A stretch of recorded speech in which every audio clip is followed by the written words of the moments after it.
चलिए नमस्कार दोस्तों आपका स्वागत है ज्ञान रीति क्लासेज में। दोस्तों आज हम बात करने वाले हैं आपकी जो राजस्व अधिकारी और अधिशासी अधिकारी के लिए जो वैकेंसीज आई है, इस वैकेंसी के रिगार्डिंग आज हम बात करने वाले हैं।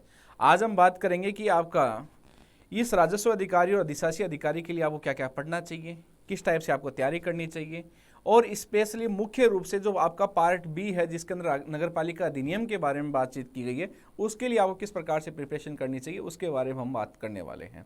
आज की सेशन के अंदर दो पॉइंट के ऊपर, दो बिंदु के ऊपर हम चर्चा करेंगे। पहले हम बात करेंगे अधिनियम के बारे में और उसके बाद में हम बात करेंगे सिलेबस के बारे में। तो आज के सेशन के अंदर दोनों जो पार्ट है वो आपके क्लियर हो जाएंगे भी अधिनियम के अंदर कौन कौन से अधिनियम आपको पढ़ने हैं, किस प्रकार से आपको उसके बारे में पढ़ना है। सेकंड पार्ट जो रहने वाला वो रहेगा आपका सिलेबस के बारे में कि सिलेबस के लिए हमको किस प्रकार से जो बाकी का जो रिमाइनिंग जो पार्ट है कितना कितना सिलेबस हमें पढ़ना चाहिए और किस प्रकार से सिलेबस को तैयार करना चाहिए। तो आज के सेशन के अंदर हम दोनों बिंदुओं के ऊपर चर्चा करने वाले हैं, दोनों बिंदुओं के बारे में हम बात करेंगे। तो आज का जो अपना ये सेशन रहने वाला है ये पार्ट बी के लिए मुख्य रूप से विशेष रूप से बहुत ही महत्वपूर्ण पार्ट रहने वाला है कि जो पार्ट बी जो 40 नंबर का आपका पार्ट दिया गया है उसके लिए आपको किस प्रकार से तैयारी करनी चाहिए और पार्ट बी के अंदर आपको किस प्रकार से अपने को अधिकतम नंबर प्राप्त करने हैं। ठीक है, क्योंकि यदि 2016 वाली वैकेंसी का यदि आप उसके आधार पे अनुमान लगा के आधार पे उसके आधार पे देखोगे तो आपको एक आइडिया उसके बारे में लग जाएगा। आइडिया यही लगेगा कि 2016 और 2022 के दोनों वैकेंसीज के पैटर्न के अंदर आपको यहाँ पे अंतर दिखाई देगा। उस अंतर के बारे में अंतर यही है कि भाई पहले क्या था, आपको एग्जाम जो करवाया गया था वो डीएलबी के द्वारा खुद के द्वारा करवाया गया था और इस बार एग्जाम जो आरपीएससी के द्वारा करवाया जाए तो आरपीएससी के द्वारा जो क्वेश्चन पूछने का जो तरीका है वो बिल्कुल क्या रहता है आपको पता है डिफरेंट होता है। तो उस तरीके के आधार पर हम क्या करने वाले हैं, बातचीत करने वाले हैं। तो आज का जो अपना सेशन रहेगा वो उसी विषय वस्तु के आधार पर इस सेशन को तैयार किया गया है। तो चलिए दोस्तों देखिए शुरुआत करते हैं। सबसे पहले हम बात करते हैं राजस्थान नगरपालिका अधिनियम के बारे में हम बात करते हैं और अधिनियम कौन से के बारे में बात करनी है, मुख्य रूप से 2009 के अधिनियम के बारे में ही मुख्य रूप से कौन से अधिनियम के बारे में 2009 के अधिनियम के बारे में ही हमें क्या करनी है, चर्चा करनी है कि नगरपालिका अधिनियम 2009 आपके लिए किस प्रकार से तैयार करना है और किस प्रकार से आपके महत्वपूर्ण है और कौन कौन से अधिनियम के अंदर 2009 के अधिनियम के अंदर बहुत सारी बातों के बारे में कहा गया है।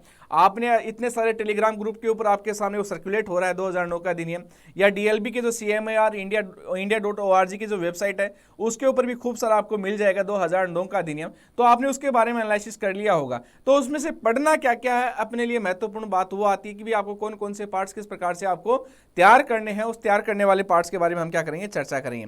सबसे पहले हम बात करते हैं नगरपालिका अधिनियम 2009 की कुछ खासियत के बारे में बात करते हैं, कुछ इसकी विशेषताओं के बारे में बात करते हैं।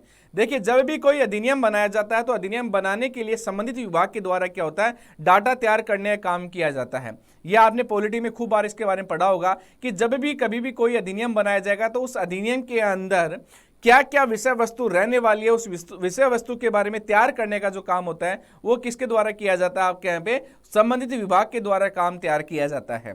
अब संबंधित विभाग के अंदर जो भी अधिकारी जो गण होते हैं वो क्या करते हैं, उस संबंधित अधिनियम को या उस संबंधित बिल को तैयार करवाने में क्या करते हैं, वहां पे सहायता करते हैं।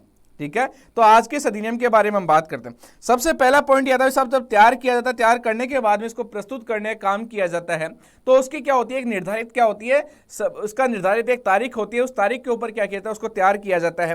तो आपसे अमूमन ये पूछ लिया जाए कि अधिनियम 2009 को कब तैयार किया गया था या कब लाया गया था, इसके बारे में बात कर ली जाए तो आपको इसके बारे में याद रखना कि राजस्थान नगरपालिका अधिनियम 2009 को 11 सितंबर 2009 में लाने का काम किया गया था। लाने की तिथि कौन सी आ गई आपकी, आ गई 11 सितंबर 2009 को इसको लाने का काम किया गया था। ठीक है ना, अधिनियम कब लाया गया था, ये 11 सितंबर 2009 को इस अधिनियम को लाने का कार्य किया गया था। जिस दिन लाया गया था उस दिन वार कौन सा था भाई, किसी कोई भी आइडिया नहीं कि एग्जाम के अंदर क्वेश्चन कैसे पूछे जाएंगे। तो इसलिए हम एक छोटे छोटे पॉइंट के ऊपर भी क्या करेंगे, हम चर्चा करेंगे। तो वार कौन सा था उस दिन आपके यहाँ पे, शुक्रवार क्या था आपका, वार था। फ्राइडे क्या किया गया था आपका यहाँ पे, इस अधिनियम को लाने का काम किया गया था, फ्राइडे को यह अधिनियम लाया गया था। अधिनियम कब लाया गया था आपका, ये फ्राइडे को अधिनियम लाने का कार्य किया गया था। 11 सितंबर 2009 क्या थी इसकी तारीख थी, उस दिन अधिनियम को लाया गया था। ठीक है ना। अब यदि इसके बारे में पंचांग के आधार पर बात की जाए, पंचांग में यदि बात की जाए तो इसमें क्या आ जाएगा आपके यहाँ पे भाद्र की क्या आ जाएगा आपके यहाँ पे भाद्र 20 था, मतलब भाद्रपद का महीना था 20 था इसके अंदर, ठीक है। और कौन सा आ जाएगा साक्य, कौन सा आ जाएगा आपका 1931 आ जाएगा। तो ये आपके सामने आ जाएगी। तो भाद्र क्या आ जाएगा, भाद्रपद के महीने के अंदर क्या किया था, इसको लाने का काम किया गया था, ठीक है। भाद्रपद 20 और साक्य कौन सा आ जाएगा आपका यहाँ पे, साक्य हो जाएगा आपका यहाँ पे 1931 का आ जाएगा आपका यहाँ पे ये साक्य आ जाएगा, ठीक है ना। भाद्र क्या आ जाएगा आपका यहाँ पे 20 आ जाएगा, साक्य कौन सा आ जाएगा 1931 क्या आ जाएगा, इसका ये साक्य हो जाएगा। ये इस टाइप से क्या किया गया था, इस अधिनियम को लाने का काम किया गया था। लाने का काम कहाँ पे किया गया था, विधानसभा कहाँ पे, जयपुर में। तो इसको जयपुर में ही क्या किया गया था, इस अधिनियम को लाने का कार्य किया गया था। ये तो मोटी मोटी बेसिक बातें हो गई भी अधिनियम कब लाने का काम किया गया था। अब देखिए, जब भी कोई अधिनियम लाया जाता है तो उस अधिनियम के ऊपर जो अनुमति होती है, अनुमति देने का काम किसके द्वारा किया जाता है आपके यहाँ पे, अधिनियम को फाइनल जो परमिशन मिलती है किसके माध्यम से दी जाती है, राज्यपाल के द्वारा क्या होती है, इस अधिनियम को फाइनल परमिशन देने का काम किया जाता है। तो अधिनियम किसके आ जाएगा आपके यहाँ पे, राज्यपाल महोदय की अनुमति से क्या किया गया था, इसको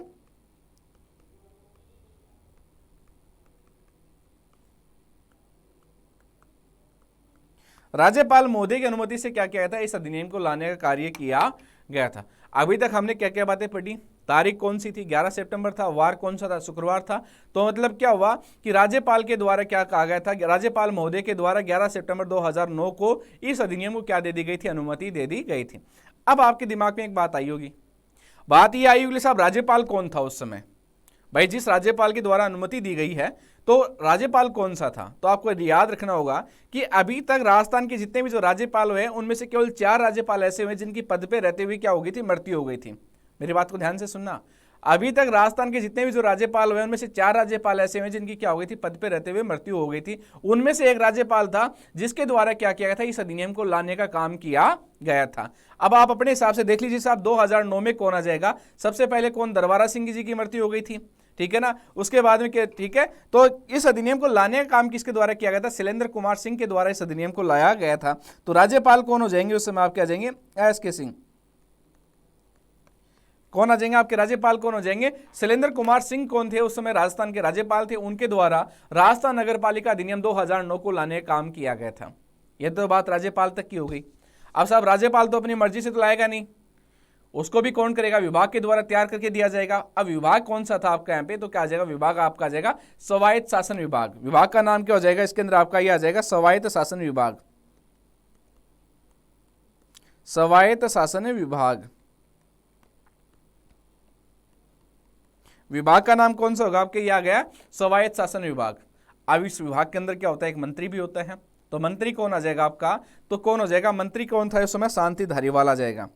मंत्री का नाम कौन हो गया आपका, ये आ गया शांति धारीवाल, धारीवाल,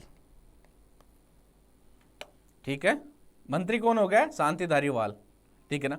अब मंत्री है तो कौन होगा, कोई सेक्रेटरी भी होगा, ठीक है। तो सेक्रेटरी जिस वक्त ये अधिनियम तैयार किया गया था तो उस समय सेक्रेटरी कौन आ जाएगा आपके यहाँ पे, एस.के. कोठारी कौन थे, उसके सेक्रेटरी थे। सेक्रेटरी कौन आ जाएंगे आपके यहाँ पे, आ जाएंगे एस.के. कोठारी। ये कौन हो गए साहब, सेक्रेटरी हो गए। अब यहाँ तक की बातें आपके समझ में आ गई होंगी कि अभी तक हमने क्या क्या डिस्कस किया। अभी तक हमने केवल ये बातें डिस्कस की है कि राजस्थान नगर पालिका अधिनियम 2009 को जब लाया गया था तो राज्यपाल कौन था, कब तिथि कौन सी थी, वार कौन सा था, और मंत्री, संबंधित विभाग का मंत्री कौन सा था, और कौन से विभाग के द्वारा इसको लाने का कार्य किया गया था। ये सब की सब बातें आपके दिमाग में आ गई कि यहाँ तक का पॉइंट आपको क्लियर हो गया होगा, ठीक है ना। राज्यपाल कौन थे, एस.के. सिंह थे, उनके द्वारा क्या किया गया था, 11 सितंबर 2009 को इस अधिनियम को अनुमति देने का काम किया गया था। स्वायत्त शासन विभाग के द्वारा इस अधिनियम को बनाने का काम किया गया था। स्वायत्त शासन विभाग के मंत्री कौन है, शांति धारीवाल थे उस समय। और कोई इसके सेक्रेटरी कौन हो जाएंगे, तो एस.के. कोठारी क्या हो गए, इसके सेक्रेटरी हो जाते हैं, ठीक है। यहाँ तक की बातें आपकी क्लियर हो गई होंगी, यहाँ तक का पॉइंट, यहाँ तक कोई डाउट आपके यहाँ पे नहीं रहना चाहिए, ठीक है। आ गया तक का पॉइंट क्लियर अब, ठीक है।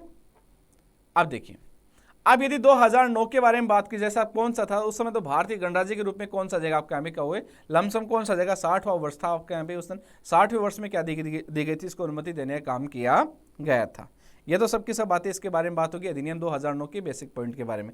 अब हम ये देखते हैं कि इसके अंदर चैप्टर कौन कौन से थे, चैप्टर कौन कौन से आपके लिए महत्वपूर्ण हो जाते हैं, उन चैप्टर के बारे में हम क्या करते हैं, बात करते हैं। यदि हम 2009 के अधिनियम के ऊपर यदि हम सीधा डायरेक्टली जाते हैं तो अधिनियम में चैप्टर कौन कौन से हो जाएंगे आपके यहाँ पे, एक कौन सा जगह, सबसे पहले कौन सा जगह आपके यहाँ पे प्रारंभिक हो जाएगा। इस प्रारंभिक में यह बताया गया है कि इस नगरपालिका अधिनियम के अंदर आपके यहाँ पे क्या क्या चीजें आपकी किस प्रकार से ठीक है ना। तो नगर पालिका अधिनियम के अंदर कौन कौन सी विषय वस्तु आपकी रहती है, प्रारंभिक का मतलब है कि जब अधिनियम को तैयार करने का काम किया गया था तो कौन कौन सी विषय वस्तु इसके अंदर आ जाती है। उसके बाद इसके गठन किस प्रकार से किया गया था, शासन किस प्रकार से चलाया जाएगा, ठीक है भाई, नगर पालिका गठन किस प्रकार से होगा आपके यहाँ पे, और इसका शासन चलाने का मतलब ये होगा कि वहाँ पे कौन होगा, महापौर होगा कि सभापति होगा कि कौन होगा, किसके द्वारा उसको रेगुलेट करने का काम किया जाएगा, तो उसके बारे में बात होगी। उसके बाद में भाई शासन होगा, शासन के साथ में क्या होगा आपका यहाँ पे कार्य संचालन होगा। कार्य संचालन करने के लिए क्या होंगे आपके वार्ड बनेंगे, वार्डों के लिए किसको निर्माण किया जाएगा, वार्ड बनेंगे, वार्डों के लिए किसका निर्माण किया जाएगा, वार्ड समितियों का निर्माण किया जाएगा, तो वो किस प्रकार से आपके लिए महत्वपूर्ण रहने वाली है। नगर पालिका की संपत्ति क्या क्या आने वाली है, नगर पालिका का जो कार्य क्षेत्र रहने वाला उस कार्य क्षेत्र के अंदर कौन कौन सी संपत्ति रहेगी, किस प्रकार की संपत्ति आपके यहाँ पे काम में आने वाली है, तो उस नगर पालिका की संपत्ति के बारे में क्या हो जाएगी वहां पे बात हो जाएगी। ठीक है, तो कार्य संचालन होगा और आपके यहाँ पे क्या आ गया, वार्ड समितियां होगी, साथ में क्या आ गया आपकी ये नगर पालिका की संपत्तियां कौन कौन सी होगी, संपत्तियों के बारे में क्या कर ली गई, बात कर ली गई। ठीक है, उसके बाद में क्या आता है कि नगर पालिका की संपत्ति हो गई। अब क्या होता है आपके यहाँ पे इसके अंदर वित्त होता है, इसके अंदर क्या होता है आपके यहाँ पे निधि होता है। तो नगर पालिका का जो वित्त होता है उसकी जो निधि होती है उसको निर्धारित करने का काम किस प्रकार से किया जाएगा, उस बिंदु के बारे में बात हो गई। तो इसके बारे में यहाँ चर्चा हो गई। तो क्या क्या पॉइंट डिस्कस किया, प्रारंभिक के बारे में बात की, नगर पालिका गठन और शासन के बारे में बात की, इसके कार्य संचालन और वार्ड समितियों के बारे में बात की, नगर पालिका की संपत्तियों के बारे में बात की, नगर पालिका वित्त और नगर पालिका निधि के बारे में क्या की हमने अब तक चर्चा की। ये सब के सब क्या है कि जो 2009 का राष्ट्रीय नगर पालिका अधिनियम लाया गया था उसके अंदर ये चैप्टर इसके अंदर आपके शामिल किए गए हैं। इसके बाद में क्या आता है आपका लेखा और सहपरीक्षा होता है, नगर पालिका राजस्व होता है, इसका उद्धार होता है, वाणिज्यिक परियोजना होती है। ये किसके ऊपर होती है आपके यहाँ पे, पब्लिक प्राइवेट पार्टनरशिप के आधार पे किस प्रकार से इनको यूटिलाइज किया जाएगा उसके बारे में बात हो गई। और जो विभिन्न प्रकार की आर्थिक और जो विकास की जो योजनाएं होती हैं वो किस प्रकार से काम करेंगी उसके बारे में बात हो गई। ये नगरीय विकास होगा, नगर योजना हो गई, नगर पालिका की शक्तियां और उसके अंदर अपराध के बारे में बात होगी। अभियोजन और जो विभिन्न प्रकार के जो वाद होते हैं, अभियोजन का मतलब और विवाद का मतलब ये होगा कि यदि किसी प्रकार का डिस्प्यूट होता है तो उस डिस्प्यूट को किस प्रकार से किया जाएगा। यह नियंत्रण के बारे में बात हो गई, किस प्रकार से नगर पालिका के ऊपर आपका नियंत्रण करने के बारे में बात होगी। कर्मचारी हो गए इसके अंदर, और नियम विनियम और उपविधियां, ये सब की सब किसमें दिया गया आपके यहाँ पे 2009 के अधिनियम के अंदर सब चीजें दी गई है। परंतु अपने को सारे का सारा पार्ट नहीं पढ़ना है, अपने को वही पढ़ना जो अपने सिलेबस में दिया गया है। तो सिलेबस में अपने लिए अलग से डिसाइड कर दिया गया है भाई कौन कौन से चैप्टर अपने को पढ़ने। पहले हमने 17 चैप्टर के बारे में बात कर ली, वो चैप्टर कौन कौन से, अब अपने को पढ़ना कौन कौन से चैप्टर है, उस चैप्टर के बारे में हम क्या करने वाले हैं, चर्चा करने वाले हैं। सबसे पहला क्या दिया गया आपके यहाँ पे, नगर पालिका गठन और शासन के बारे में बात की गई है। तो कौन सा जगह आपके यहाँ पे चैप्टर नंबर किसके बारे में बात कर ली हमने, सेकंड चैप्टर जो होगा आपको यहाँ पे उसके बारे में पूरा रीड आउट करना है। ठीक है ना, कौन सा चैप्टर आ जाएगा अपने यहाँ पे, ये सेकंड चैप्टर के बारे में अपने को इसके अंदर क्या करना पढ़ना है। ठीक है, उसके बाद में कौन सा जाएगा, सेकंड चैप्टर आपके यहाँ पे होगा जो आपके सिलेबस के अंदर क्या किया गया, इसको एड ऑन करने का काम किया गया। ठीक है, उसके बाद में किसके बारे में बात होगी, कार्य संचालन और वार्ड समितियों के बारे में बात होगी। तो इसके बाद में कौन सा आएगा आपका चैप्टर नंबर क्या जाएगा आपका यहाँ पे, तीसरे को पढ़ना। चैप्टर नंबर कौन सा हो जाएगा आपका, तीसरे को क्या करना अपने को पढ़ना है। पहला चैप्टर अपने को नहीं पढ़ना जिसमें प्रारंभिक के अंदर दिया गया है, उसमें बताया गया है कि भाई कौन कौन सी जो परिभाषाएं होंगी, जो पूरा चैप्टर आप जब पढ़ोगे तो कौन कौन सी परिभाषाएं आपको किस प्रकार से काम में आनी है। यदि सिलेबस के आधार पर जाया जाए तो आपको चैप्टर 1 नहीं पढ़ना है, परंतु यदि उसको सिलेबस के अंदर जो चैप्टर जो आपको दिए गए उनके बारे में समझना है तो पहले चैप्टर को आपको उसके अंदर क्या करना होगा, उसको रीड आउट करना होगा। भाई कौन कौन सी डेफिनेशन, यदि कोई शब्द ऐसा आता है, कोई टर्मोलॉजी ऐसी आती है, उस टर्मोलॉजी के अंदर किस प्रकार से अपने को क्या करना है उसके बारे में रीड आउट करना है। उस टर्मोलॉजी को समझने के लिए क्या करना होगा अपने को, चैप्टर 1 जो होगा इसका जो प्रारंभिक जो नाम दिया गया उसको क्या करना पड़ेगा, रीड आउट करना होगा। क्योंकि जब हम क्या करते हैं उसके बेसिक बात के बारे में, कंसेप्ट के बारे में समझ जाएंगे तो उसके आधार पे क्या करेगा, जो बाकी का जो पार्ट रहने वाला है उसके ऊपर क्या करेंगे, हम अच्छे से उसके बारे में समझ सकते हैं। ठीक है, तो चैप्टर 1 जब हम पढ़ेंगे तो उसके आधार पे हम बात करेंगे कि जब नगर पालिका का गठन किया जाता है, इसका शासन चलाने के बारे में बात की जाती है, तो यदि मान के चलिए अपने वहां पे पार्षद के बारे में बात आ गई तो पार्षद की क्या डेफिनेशन होती है, उस डेफिनेशन के बारे में बात करेंगे। हम वार्ड के बारे में बात करेंगे, भाई वार्ड किसे कहा जाएगा, उस वार्ड के बारे में चर्चा की जाएगी। ठीक है ना, तो उस बिंदु के ऊपर समझने के लिए अपने क्या करना होगा, चैप्टर 1 जो दिया गया है उसके बारे में अपने को रीड आउट करना होगा। तो पहला क्या आ जाएगा आपका यहाँ पे, नगर पालिका का गठन और शासन हो गया। दूसरा कौन सा आएगा आपका, कार्य संचालन और क्या हो गया आपके यहाँ पे, वार्ड समिति हो गई। 2 चैप्टर, दूसरा और तीसरा चैप्टर आपका इसके अंदर क्या करना, कवर करना है। ठीक है ना, उसके बाद में अगला चैप्टर किसके बारे में बात कर रहा है, इसके अंदर आपके यहाँ पे नगर पालिका की संपत्ति के बारे में बात करा। तो ये कौन सा जगह आपका यहाँ पे, आ जाएगा चैप्टर नंबर 4। ये कौन सा पार्ट हो जाएगा आपका, नगर पालिका की संपत्ति का मतलब क्या आ जाएगा आपका, चैप्टर नंबर कौन सा हो जाएगा आपका 4 हो जाएगा कि नगर पालिका के अधीन कौन कौन सी संपत्ति आती है सरकार के द्वारा, कौन कौन सी ऐसी प्रॉपर्टीज होती है जो नगर पालिका के द्वारा क्या किया जाएगा, उनको यूटिलाइज करने का काम किया जाएगा। कि जैसे ही आपको पता है कि जब अधिशासी अधिकारी के अंदर जब हम जाते हैं और जब एक अधिशासी अधिकारी बनता है तो पूरी नगर पालिका के ऊपर क्या होता है, उस पूरी नगर पालिका की प्रशासनिक जो आपके यहाँ पे जो नियंत्रण होता है वो पूरा पूरा उस अधिशासी अधिकारी के पास में होता है, ठीक है ना। राजस्व अधिकारी के पास केवल और केवल क्या होता है, उस कर को, उस टैक्स को जो उस नगर निगम के द्वारा या नगर परिषद के द्वारा लगाने का काम किया जाता है, उसको वसूलने का काम कौन करता है, राजस्व अधिकारी करता है। परंतु एक जो नगर पालिका होती है, उस नगर पालिका की पूरी जो प्रशासनिक जो बॉडी होती है वो किसके नियंत्रण में होती है, वो अधिशासी अधिकारी के ही क्या होती है, नियंत्रण में होती है। अब आप कोहली साहब इसके आगे 4th श्रेणी लिखा हुआ है, तो 4th श्रेणी का मतलब क्या होता है, जब भी कोई नगर पालिका नई गठित की जाती है तो वो 4th श्रेणी के अंदर ही क्या किया जाता है, उस नगर पालिका को शामिल किया जाता है। इसलिए जब भी अधिशासी अधिकारी लगाया जाता है तो क्या रहेगा आपके यहाँ पे शुरुआत के अंदर वो आपकी 4th श्रेणी के अंदर ही उसको लगाने का काम किया जाएगा। अब जैसे जैसे समय के आधार पर, सरकार की इच्छा के आधार पर क्या होती है, नगर पालिकाओं के अंदर क्या होती है, उसकी श्रेणियां बदलती रहती है, तो उसके आधार पर क्या रहता है, अधिशासी अधिकारियों का जो प्रमोशन है वो भी आगे बढ़ता रहता है, ठीक है। तो गठन और शासन के बारे में बात होगी, इसके संचालन और वार्ड समितियों के बारे में बात होगी। उसके बाद में हमने किसके बारे में बात की कि नगर पालिका की संपत्तियां कौन कौन सी रहने वाली, इसकी संपत्तियों के बारे में हमने चर्चा की भी, क्या क्या संपत्तियां आएंगी, ठीक है ना। तो ये कौन सा होगा आपका, चैप्टर नंबर 4 हो गया। उसके बाद दिया गया आपका नगर पालिका वित्त और कौन सा जगह आपका नगर पालिका की निधि के बारे में बात किया गया है। नगर पालिका वित्त और क्या हो जाएगा, नगर पालिका की विधि। ये कौन से चैप्टर में आ जाएगा आपका, चैप्टर नंबर क्या होगा इसके अंदर आपका 5 आ गया। ये कौन सा होगा आपका, यहाँ पे चैप्टर नंबर क्या आएगा आपका, ये 5 आ गया। इस चैप्टर के अंदर क्या करना है आपका, यहाँ पे बढ़ना है, ठीक है ना। तो दूसरा, तीसरा, चौथा और 5वां, 4 ये जो 4 चैप्टर आपके कंटिन्यू दिए गए हैं, इसके बारे में आपको क्या करना होगा, रीड आउट करना होगा। हर एक पॉइंट टू पॉइंट आपको यहाँ पे इसके अंदर रीड आउट करना होगा भी किस टाइप से क्या क्या पॉइंट इसके अंदर आपके शामिल किए गए। उसके बाद में अगला चैप्टर कौन सा था आपका, आता है नगर पालिका राजस्व है। तो नगर पालिका राजस्व कौन से नंबर पे आता है आपका, यहाँ पे आता है चैप्टर नंबर आपका क्या हो जाएगा, 7 हो जाएगा। नगर पालिका राजस्व के बारे में बात कहाँ की गई है, ये की गई आपके यहाँ पे चैप्टर नंबर 7 के अंदर क्या की गई, इसके बारे में पढ़ा गया।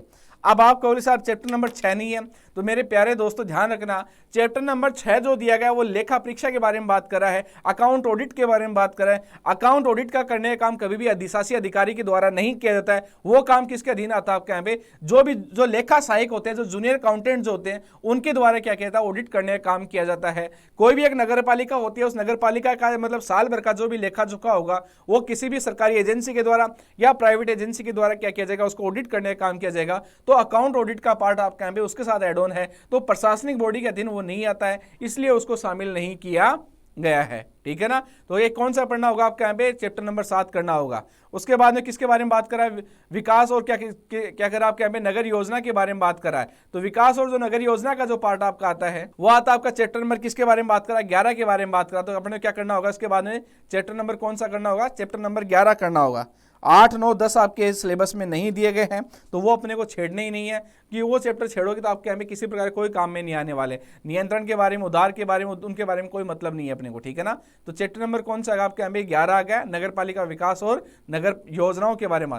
अब एक नगर पालिका विकास किस माध्यम से, किस ढंग से किया जाना चाहिए, ठीक है, उसके बारे में बात। नगर योजना का मतलब कि वो जो आपका नगरीय क्षेत्र जो बसाया जा रहा है उसके लिए वेल प्लानिंग कौन सी होनी चाहिए, जिसके माध्यम से वो नगर क्या हो आपके यहाँ पे प्रॉपर रूप से उसको बसाने का काम किया जा सके, ठीक है। तो नगर पालिका विकास और नगर योजना के लिए कौन सा होगा आपका, चैप्टर नंबर 11 हो जाएगा, ठीक है। आगे यहां तक की बात समझ में, यहां तक का पॉइंट है। देखिए आज उसके बाद में क्या करा है, इसकी शक्तियों और अपराध के बारे में बात करा है। तो ये किस में आ जाएगा आपके यहाँ पे, चैप्टर नंबर कौन सा हो जाएगा आपका, 12 हो जाएगा। अब कौन कौन सी शक्तियां इसके पास में दी गई है और किस में आ जाएगा आपके यहाँ पे, चैप्टर नंबर 12 के अंदर आपके पास में शामिल की गई है। चैप्टर नंबर 13 हो जाएगा, जिसमें अभियोजन और वाद के बारे में बात की गई है, ठीक है। चैप्टर नंबर 13 हो जाएगा, उसके अंदर किसके बारे में बात की गई आपके यहाँ पे, अभियोजन और वाद के बारे में बात की गई है। और उसके बाद में कौन सा था आपका यहाँ पे चैप्टर नंबर आता है, नियंत्रण वाला पार्ट। तो नियंत्रण कौन सा जाएगा आपके यहाँ पे, चैप्टर नंबर 14 हो जाएगा, जो आपको क्या करना, रीड आउट करना। यह चैप्टर क्या करना आपका यहाँ पे, इसके अंदर पढ़ना है। ये तो कौन कौन से दे दी गई आपके यहाँ पे, नगर पालिका अधिनियम 2009 के अंदर ये चीजें आपके यहाँ पे शामिल की गई है। साफ साफ ऊपर लिखा हुआ है कि राजस्थान नगर पालिका अधिनियम 2009 व नगरीय निकायों से संबंधित विविध नियम और योजनाएं कौन कौन सी होगी, उसके बारे में बात होगी। तो ये चैप्टर आपके सामने कितने आ गए, 1, 2, 3, 4, 5, 6, 7, 8, 9 टोटल चैप्टर कितने हो गए आपके सामने, हो गए 9 चैप्टर हो गए। तो 9 चैप्टर क्या करने होंगे आपके इसके अंदर, रीड आउट करने होंगे, वो जो आपको पढ़ने होंगे, ठीक है। अब आपको साहब 9 के अलावा जो दिए गए हैं आपको यहाँ पे देखिए, उसके बाद में अलग से मेंशन किया हुआ आपके यहाँ पे इसके अंदर कि राजस्थान नगर पालिका समितियों की शक्तियां कर्तव्य और क्या हो गया आपका हमें करते नियम, और कार्य संचालन नियम 2009, ये दोनों पॉइंट आपके यहाँ पे साथ में दिए गए हैं। तो कार्य क्या आ जाएगा आपके यहाँ पे शक्तियां, ठीक है। तो कार्य संचालन जो नियम जो दिए गए आपके, और वो कार्य संचालन नियम किसके साथ में आ जाएंगे आपके यहाँ पे, जो चैप्टर नंबर 3 जो दिया गया आपके यहाँ पे, चैप्टर नंबर 3 के साथ में कार्य संचालन और वार्ड समितियों के बारे में बात कर रहा है। तो वो ही पार्ट किसके अंदर होगा आपके यहाँ पे, इसके अंदर आ जाएगा कि कार्य संचालन नियम, और जो आपके यहाँ पे 2009 के साथ में इसको करना है, मेंशन करना। अब ये 1974 का जो अधिनियम था, इसको 2015 के अंदर क्या किया था, संशोधन किया गया था। इसके अंदर आपका 2015 के अंदर इसके अंदर संशोधन करने का काम किया गया था। तो समान करे और जो अनुबंध होगा आपके यहाँ पे, वो किस प्रकार से जो नियम बनाया गया था, बहुत छोटा सा नियम है, 2015 के अंदर संशोधन के माध्यम से इसको एड ऑन करने का काम किया गया था। और 1.5 पेज का अलग से आपका नियम है 74 के आधार पर, उन 2015 में जो संशोधन हुआ था उसको भी क्या करना होगा, अपने को रीड आउट करना होगा। तो ये क्या हो गया आपके सामने यहाँ पे, जो अधिनियम जो दिया गया है 2009 का, उस अधिनियम के अंदर जो टोटल 17 चैप्टर हैं, उन 17 चैप्टर में से आपको ले दे के 10-11 चैप्टर आपको पूरे रीड आउट करने हैं। 5 चैप्टर आपको बिल्कुल हाथ ही नहीं लगाना, उनको देखना ही नहीं है। हाँ, पहला नंबर का जो चैप्टर है जिसके अंदर जो प्रारंभिक जो लिखा हुआ है, जिसमें छोटी छोटी जो परिभाषाओं के बारे में बात की गई है, उन परिभाषाओं के बारे में हम क्या करेंगे, चर्चा करेंगे, ठीक है ना। तो यहां तक की बातें आपके समझ में आ गई होंगी भाई, कौन कौन सा चैप्टर आपके लिए किस प्रकार से महत्वपूर्ण रहने वाला है। तो उस चैप्टर के बारे में हमने यहाँ पे चर्चा की है, ठीक है ना। तो 2009 के बारे में बात होगी, बाकी और अन्य जो पार्ट दिए गए उनके बारे में हमने यहाँ पे ये चर्चा की भाई, नगरपालिका अधिनियम किस प्रकार से आपके काम में आने वाले हैं। ये तो बात किसके बारे में बात होगी, नगरपालिका अधिनियम के बारे में। अब इसके अलावा जो दिया गया है वो दिया गया है विभिन्न प्रकार की जो योजनाएं दी गई, इन योजनाओं के बारे में हम बात कर रहे हैं। तो स्वच्छ भारत मिशन के बारे में बताया गया, इंदिरा रसोई योजना के बारे में बताया गया है, प्रधानमंत्री आवास योजना हो गई, इंदिरा गांधी शहरी रोजगार गारंटी योजना हो गई, अमृत मिशन हो गया, हृदय योजना हो गई, राष्ट्रीय शहरी आजीविका हो गया, इंदिरा गांधी क्रेडिट कार्ड।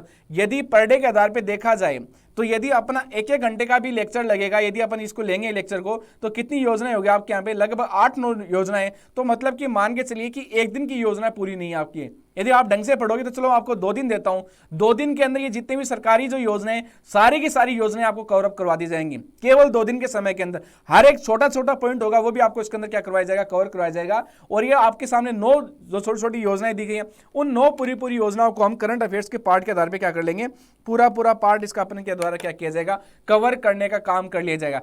कितनी योजना होगी टोटल आपके सामने, लगभग 8 से 9 योजनाएं हैं। इन सारी की सारी योजनाओं को हम क्या कर लेंगे, कवर अप कर लेंगे, ठीक है ना।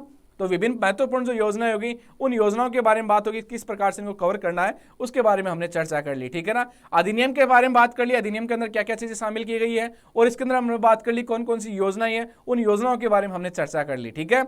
आगे यहां तक की बात समझ में। अब इसके बाद में आपका जो सिलेबस दिया गया है वो राजस्थान हिस्ट्री का पार्ट दिया गया है। तो वो सिलेबस है जो आपकी प्रीलिम्स के एग्जाम में आने वाला है। प्रीलिम्स के एग्जाम में आप पढ़ने वाले हो, वही का वो हूबहू सिलेबस है, उठा के देख सकते हो। आरएस प्रीलिम्स मेंस के अंदर जो सिलेबस आएगा वो का वो पार्ट आपका एमएस के अंदर रहने वाला है। चाहे प्रागैतिहासिक स्थल के बारे में बात करो, तो चाहे ऐतिहासिक राजस्थान के बारे में बात करो, चाहे महत्वपूर्ण राजवंशों के बारे में बात करो, उनकी उपलब्धियों के बारे में बात करो, आधुनिक राजस्थान के उदय के बारे में बात कर रहा हो, या वास्तु परंपरा के बारे में बात कर रहा हो, प्रदर्शन कला के बारे में बात कर रहा हो, भाषा साहित्य, धार्मिक जीवन, राजस्थान में सामाजिक जीवन, प्रमुख व्यक्तित्व, चाहे कोई भी पॉइंट आप उठा के देख लीजिए, ये सारा का सारा पॉइंट आपके द्वारा किसी न किसी एग्जाम के लिए आपके द्वारा तैयार किया गया है। तो पार्ट ए आपके लिए बिल्कुल भी टफ नहीं है, पार्ट बी है, उसके बारे में मैंने आपको बता ही दिया अभी क्या क्या पार्ट किस किस प्रकार से आपको कवर अप करना, किस किस प्रकार से आप इसको लेके चलोगे तो आपका उसके अंदर क्या हो जाएगा, काम हो जाएगा, ठीक है ना। बहुत बड़ी इसके अंदर आपके सामने यहाँ पे प्रॉब्लम्स नहीं रहने वाली है, ठीक है। आगे बात समझ में। पार्ट बी के अंदर किसके अंदर दिया गया आपका यहाँ पे पूरा राजस्थान का भूगोल दिया गया है। इस राजस्थान के भूगोल के अंदर आपका यहाँ पे कौन कौन से पार्ट आपको कवर करने हैं, वो सारे के सारे वही पार्ट है जो आप अनेक प्रकार की जो और जो एग्जाम दे रहे हो, चाहे आरएस का एग्जाम दे रहे हो, चाहे आप टीचर ग्रेड का एग्जाम दे रहे हो, चाहे और किसी अन्य प्रकार का एग्जाम दे रहे हो, चाहे पुलिस पटवारी का या ग्राम सेवक का एग्जाम, हर एक एग्जाम के अंदर आपका यहाँ पे राजस्थान का भूगोल आपको हूबहू मिलने वाला है, उसके बारे में आपको रीड आउट करना है, ठीक है ना। चाहे भू आकृतिक प्रदेश हो, चाहे जलवायु की विशेषता हो, चाहे नदियां व झीलें हो, प्राकृतिक वनस्पति हो, मृदा हो, प्रमुख फसलें हो, प्रमुख उद्योग हो, सिंचाई परियोजना हो, जनसंख्या हो, चाहे खनिज हो, चाहे ऊर्जा संसाधन हो, चाहे जैव विविधता हो, चाहे पर्यटन स्थल हो, चाहे खनिज संपदा हो, ये वो पार्ट है जो आपके सामने पूरा आपका यहाँ पे दिया हुआ है। तो ये पार्ट आपको क्या करना है, इसके अंदर आपका यहाँ पे पूरा पढ़ा हुआ भी है। बाकी आपको ज्ञान रीति क्लासेज के जो एप्लीकेशन है इसके ऊपर आपको इसकी पूरी क्लासेज आपके लिए अवेलेबल करवाई गई है, तो वहां से भी क्या कर सकते हो, इसको आप देख सकते हो, ठीक है। उसके बाद में आता है आपके यहाँ पे सामने इंडियन पॉलिटी वाला पार्ट हो गया। तो संविधान सभा के बारे में, विशेषता के बारे में और संशोधन के बारे में बात कर रहा है, उद्देशिका के बारे में, मौलिक अधिकार के बारे में, डीपीएसपी के बारे में, मौलिक कर्तव्य के बारे में बात कर रहा है। हर एक एग्जाम के अंदर आने वाला पार्ट है, इसके अलावा कुछ बाहर से अलग नहीं आएगा। ये जो पार्ट आपकी हर एक छोटी मोटी एग्जाम, कोई भी एग्जाम की आप तैयारी कर रहे हो, चाहे किसी प्रकार की, चाहे बड़ी ठीक है, बड़ी से बड़ी चाहे आप आरएस से लेकर के और नीचे आपके चाहे तो कांस्टेबल की एग्जाम तक की आप तैयारी करो, हर एक एग्जाम के अंदर ये पार्ट आपके सामने आते हैं घुमा फिरा करके, तो वही पार्ट आपके सामने यहाँ पे रहने वाले हैं। राजनीतिक व्यवस्था के बारे में बात करें तो वही आ जाएगा, राष्ट्रपति हो जाएगा, प्रधानमंत्री, मंत्रिपरिषद हो जाएगा, संसद हो जाएगा, सुप्रीम कोर्ट हो जाएगा, न्यायिक और न्यायिक पुनरावलोकन के बारे में बात होगी, निर्वाचन आयोग के बारे में बात होगी, या आपके केक के बारे में बात होगी, नीति आयोग के बारे में बात होगी, सीवीसी के बारे में बात होगी, लोकपाल हो गया, केंद्रीय सूचना आयोग हो गया, मानवाधिकार हो गया, संघवाद के बारे में बात होगी, लोकतांत्रिक राजनीति के बारे में बात होगी, गठबंधन सरकारें, और क्या आ गया आपके सामने यहाँ पे राष्ट्र एकीकरण हो गया, ठीक है ना। और ये कौन से आ गया, राजस्थान की पॉलिटी में आ गया तो राज्यपाल आ गया, इसके बारे में मेरी क्लासेस चली रही है आपके यूट्यूब पे ऊपर कंटिन्यू। राज्यपाल हो गया, मुख्यमंत्री, मंत्रिपरिषद हो गया, विधानसभा, उच्च न्यायालय हो गया, लोक सेवा आयोग हो गया, मानवाधिकार आयोग हो गया, लोकायुक्त हो गया, निर्वाचन आयोग हो गया, और कौन आ गया, राज्य सूचना आयोग। तो ये पार्ट आपके लिए अलग से कुछ भी नहीं है, पूरा पूरा पार्ट आपको यहाँ पे ये पूरा वो का वो पार्ट है जो आप अनेक प्रकार के एग्जाम्स में पढ़ते हो, अलग से इसके अंदर आपका कुछ भी शामिल नहीं किया गया। और बाकी जो पार्ट आपके सामने किसका करंट अफेयर्स का पार्ट है वो आप हर एक एग्जाम के लिए तैयार करें। यदि कहा जाए तो देखा जाए तो जो ले दे करके 120 नंबर का जो पार्ट रहने वाला है, इस 120 नंबर के पार्ट में 80+40 का जो रेशियो रहने वाला है, जो डिसाइडिंग जो फैक्टर रहेगा आपका यहाँ पे वो पार्ट बी रहेगा। यदि आपने पार्ट बी को ढंग से कर लिया है, ढंग से पढ़ लिया है, हमारे द्वारा जैसे बताया जाता है उसके अकॉर्डिंग आपने यदि कर लिया है तो आपको इसके अंदर क्या मिलेगी, अपेक्षित सफलता आपको जरूर प्राप्त होगी। परंतु यदि आपने नहीं किया है, किसी प्रकार के वेल प्लानिंग के साथ में तैयार नहीं किया, तो आपको इसके अंदर सफलता प्राप्त करने में क्या रहेगी, आपको समस्या पैदा होगी, ठीक है ना। पार्ट बी के अंदर मैंने आपको बताई दिया भाई नगर पालिका वाले जो एक कितने चैप्टर आपको पढ़ने हैं, लगभग 9 चैप्टर आपके सामने दिए गए हैं, 9 चैप्टर पढ़ोगे, 17 चैप्टर में से केवल 9 चैप्टर पढ़ने हैं, ठीक है। उन 9 चैप्टर में से क्या क्या पार्ट आपको याद करना है उसके बारे में हम पूरा डिस्कस करते आ रहे हैं। अब जैसे जैसे अपनी क्लासेज आगे बढ़ती जाएगी चैप्टर के आधार पे, तो उसके अकॉर्डिंग और क्या करेंगे, हम उस पार्ट को ऐड ऑन करते हुए उसके साथ साथ में और उसके बारे में डिस्कस करते हुए चलेंगे। क्योंकि ये आपको भी इस बात के बारे में पता है कि सारे के सारे चैप्टर अभी के अभी अपन कवर अप नहीं कर सकते कि क्लास के अंदर, ठीक है ना। मोटा मोटा हमने उसके बारे में डिस्कस कर लिया। अब जैसे जैसे अपनी क्लासेज आगे बढ़ती जाएंगी उसी के आधार पर क्या करेंगे, हम चैप्टर के बारे में डिस्कस करते हुए चले जाएंगे भाई कौन कौन से चैप्टर के अंदर कहाँ कहाँ क्या क्या दिया हुआ और कौन कौन चैप्टर के अंदर अपने कितना कितना पढ़ना है। डिसाइडिंग फैक्टर 40 नंबर का ये पार्ट आने वाला है। इस 40 में से यदि आप 35+ का स्कोर कर लेते हो तो जो आपके अनुमानित कट ऑफ का अभी जो आइडिया लगाया जा रहा है लगभग 100 से 110 नंबर के बीच में आपकी कट ऑफ जाएगी, ठीक है ना। ध्यान रख लेना इस बात को, आज मेरे पॉइंट को आप नोट कर लेना। लगभग जो आपकी कट ऑफ जाएगी 100 से लेके 110 नंबर के बीच में आपकी कट ऑफ जाएगी। मैक्सिमम भी जा सकती है बट इतनी तो आपकी जाएगी, ठीक है ना। यहां तक का अनुमान तो मैंने लगाया मेरी सीमित बुद्धि के आधार पर, परंतु आप इससे भी ज्यादा क्या कर सकते हो, उम्मीद कर सकते हो। तो इसके लिए आपके सामने 40 नंबर वाला जो पार्ट है बहुत ही महत्वपूर्ण पार्ट है। चाहे किसी भी व्यक्ति कोई भी एग्जाम की तैयारी करो, उसने 40 नंबर वाला पार्ट तो नहीं पढ़ा भाई, चाहे उसने पॉलिटी पढ़ी हो, ज्योग्राफी पढ़ी हो, चाहे हिस्ट्री पढ़ी हो, वो पूरा पार्ट उसने कर दिया हो, परंतु उसने अधिनियम वाला पार्ट अपने जीवन में कभी नहीं पढ़ा, वो अभी पढ़ने इस अधिनियम को बैठेगा, ठीक है ना। तो अलग सभी के लिए है और सभी के लिए इसके अंदर क्या रहने वाला, कंपटीशन रहने वाला है 40 नंबर के पार्ट के अंदर। जिसने 40 पार्ट बी को जीत लिया मानो उसने सिलेक्शन ले लिया, ठीक है ना। जिसने पार्ट बी को कंट्रोल नहीं किया, पार्ट बी को ढंग से नहीं पढ़ा तो मानो उसने सिलेक्शन नहीं लिया। अब ये मर्जी आपकी है कि पार्ट बी के लिए आपको कहां पे कौन से घोड़े पे दांव लगाना है। घोड़े तो बहुत सारे दौड़ रहे हैं इस रेस के अंदर, ठीक है ना। बहुत सारे यूट्यूब चैनल पे अनेक प्रकार की जगह दौड़ रहे हैं, ठीक है ना। आप कौन से घोड़े पे आपको दांव लगाना है जिससे आपकी जीत हो जाए, ये चॉइस आपकी है। सिक्का उछालिए और ठीक है अपनी किस्मत का फैसला कीजिए, ठीक है ना। यह बात आपको ध्यान रखनी है। हमारे इस चैनल के ऊपर, हमारे इस प्लेटफॉर्म के ऊपर आपको हर एक जो सिलेबस का जो पार्ट रहेगा, एक एक जो पॉइंट रहने वाला आपको यहाँ पे, वो डिटो आपकी एग्जाम के अकॉर्डिंग किस प्रकार से तैयार करना चाहिए वो आपको करवाया जाएगा, ठीक है ना। अलग से किंतु परंतु कुछ भी नहीं रहने वाला है, ठीक है। आपको भी पता है जब कोई एक नया व्यक्ति होता है उसको मैदान में जीतने के लिए क्या करना होता है, वो ज्यादा एफर्ट्स करता है। और कुछ जो लोग होते हैं जो ऑलरेडी जीते हुए होते हैं तो वो क्या करते हैं, अपने आप के लिए ज्यादा एफर्ट्स नहीं करते हैं। तो वही वाली बात है, हमें मैदान जीतना तो हमें इसके लिए एफर्ट्स ज्यादा कर रहे हैं और करते रहेंगे। इसके लिए कह रहे हैं कि ऐसे घोड़े पे दांव लगाओ जिससे आपकी सफलता क्या हो, सुनिश्चित हो जाए, ठीक है ना। तो पार्ट बी के लिए ज्ञान रीति क्लासेज ही आपके सफलता का एकमात्र क्या बनेगा, स्रोत बनेगा, एकमात्र जरिया बनेगा। विश्वास कीजिए और अपनी एग्जाम की तैयारी को आगे बढ़ाते रहिए, ठीक है। तो ये बात हमने आज इसके सेशन के अंदर किया कि पार्ट बी के अंदर क्या क्या पार्ट आपको आने वाला है, किस प्रकार से पार्ट आपको पूरा कवर अप करना है, कौन कौन से चैप्टर आपको पढ़ने हैं। आप धीरे धीरे अपन पर डे के आधार पे 1 बाय 1 के डे के आधार पे हर एक चैप्टर के आधार पे क्या करेंगे, आगे बढ़ते चलेंगे। हाँ, पहले हम जो बेसिक पार्ट रहने वाला पार्ट है उसके बारे में हम पहले डिस्कस करेंगे। उसके बाद जो चैप्टर 1 है, जो आपका चैप्टर 1 के बारे में हम क्या करेंगे, चर्चा करेंगे। जब चैप्टर 1 आपका अच्छे से तैयार हो जाएगा तो ही आगे वाले चैप्टर आप क्या कर पाओगे, उसको अच्छे से कर पाओगे। मानते हैं भाई रटोगे आप, परंतु रटने के लिए भी आपकी परिभाषाएं आपकी अच्छे से तैयार होनी चाहिए। तो उन परिभाषाओं को रटने के लिए भी क्या करोगे, आप उसके बारे में बेहतर तरीके से उसको तैयार कर लोगे, ठीक है। आगे यहाँ तक की बात समझ में है भाई? यहाँ तक का पॉइंट क्लियर है? तो उम्मीद करता हूं कि जब जैसे ही अपनी जो क्लासेज आज से 5 तारीख से स्टार्ट हो गया अपना सेशन, ये अब जैसे जैसे पार्ट बी का पार्ट बढ़ता जाएगा, ये जो कारवा है कारवा लंबा जुड़ता चला जाएगा। ठीक है, तो आज के लिए हम इतना ही करने वाले हैं। बाकी जो अपनी मुलाकात होगी वो डेली बेसिस पे होती रहेगी। तब तक के लिए आप लोगों का बहुत बहुत धन्यवाद। जय हिंद।